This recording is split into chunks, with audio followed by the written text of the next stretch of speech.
Ghisboro, tipica imprecazione veneta, viene utilizzata in ogni occasione, sorpresa, incazzatura, meraviglia, eccetera eccetera. In italiano si potrebbe tradurre con accidenti, però la nostra versione è un po' più volgare. Ma te viene dal doeo, si utilizza contro una persona che non è tanto sveglia. Doeo è dolo.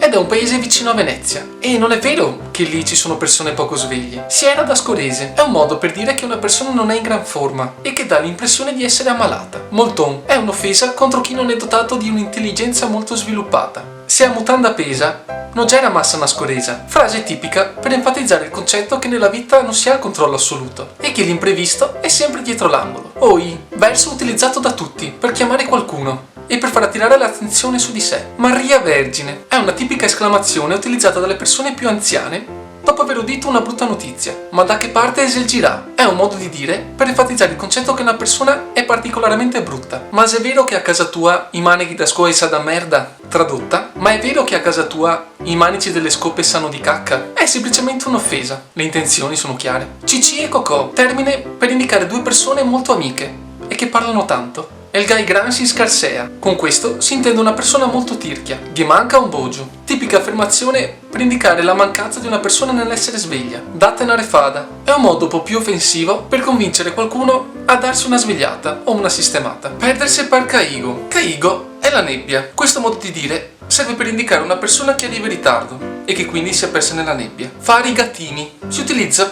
per rendere un po' più piacevole la frase vomitare dopo aver bevuto. Rosegotto. Serve per definire qualcosa che non ha valore. Mandoeon è un altro termine per indicare qualcuno che è poco sveglio. Tuttavia, viene anche utilizzato contro una persona estremamente alta, ma che è molto giovane. Nogoanda significa non avere voglia. Gnanca per morte morir. È un'esclamazione che serve per enfatizzare una negazione assoluta nel fare una determinata cosa. Senti che avai de cuo. Questa frase viene detta dopo aver realizzato un peto estremamente umido. Infatti in italiano si traduce con senti che lavate di culo. E il conta i piede si dice contro una persona che cammina molto lentamente e che quindi conta le pietre del pavimento. Ti gana testa che neanche i porsei. Attraverso questa affermazione si vuole enfatizzare il fatto che una persona è stupida. I maiali, infatti, pur mangiando di tutto, non mangerebbero mai la sua testa. Pancia da ombre. Letteralmente sarebbe pancia da ombre, quindi una pancia piuttosto voluminosa dovuta alle tante bevute di vini. Darghe de preppo. Può essere utilizzato in vari contesti e significa darci di prepotenza. A occhio non si fa neanche in mona.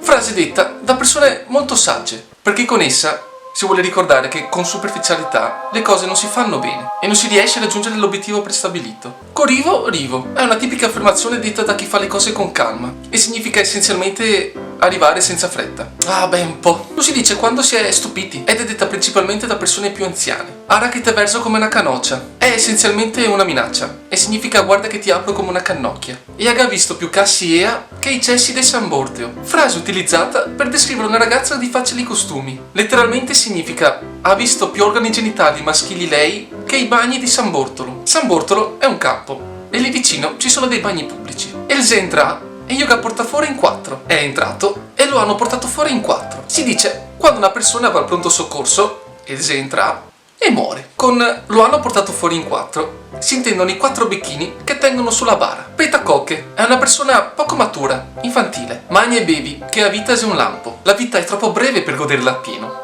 Quindi mangia e bevi che la vita è un lampo. Vado a coglionare gli orbi. Letteralmente vuol dire vado a prendere in giro i ciechi, ma qui significa vado a dormire. Descanta bauchi, sveglia macachi. Frase tipica detta verso una persona subito dopo che ha fatto qualcosa di maldestro. Come un musso in mezzo ai lampi. Indica una persona quando è disorientata. Gli asini infatti si disorientano quando ci sono i lampi nel cielo. O almeno credo. Sborighessora è un modo di dire piuttosto volgare per dire di lasciar perdere una determinata cosa e andare avanti con la propria vita. Ciao, ciao, ciao. Questo tipo di saluto viene utilizzato alla fine di una conversazione per telefono con una persona che non è tanto conosciuta. Ti conti come il do de coppe con demo bastoni. È un'offesa che riprende le regole del gioco di carte briscola. In questo gioco, se la briscola è bastoni, il 2 di coppe non vale niente, non conta nulla. Ma ti avevi in cima. Letteralmente vuol dire ma ce l'avevi in cima. Il soggetto di questa frase è la cacca. Viene utilizzata infatti verso una persona a cui scappava estremamente di andare in bagno. Ciapparcassi per attaccapanni. Modo di dire per definire qualcuno quando si illude su qualcosa, che prende un abbaglio. Letteralmente significa scambiare organi genitali maschili per appendiabiti. Muso da mona. Offesa contro una persona poco intelligente.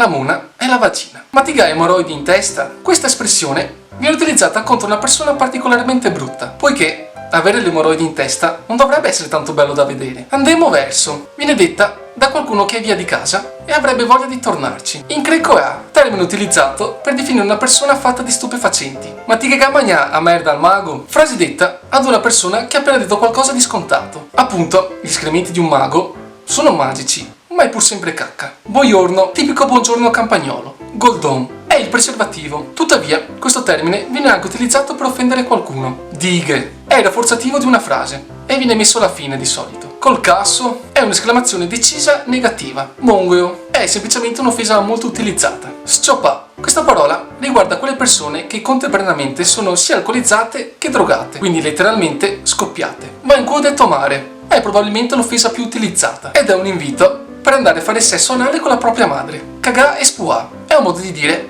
per enfatizzare la somiglianza tra due persone, letteralmente cagato e sputato.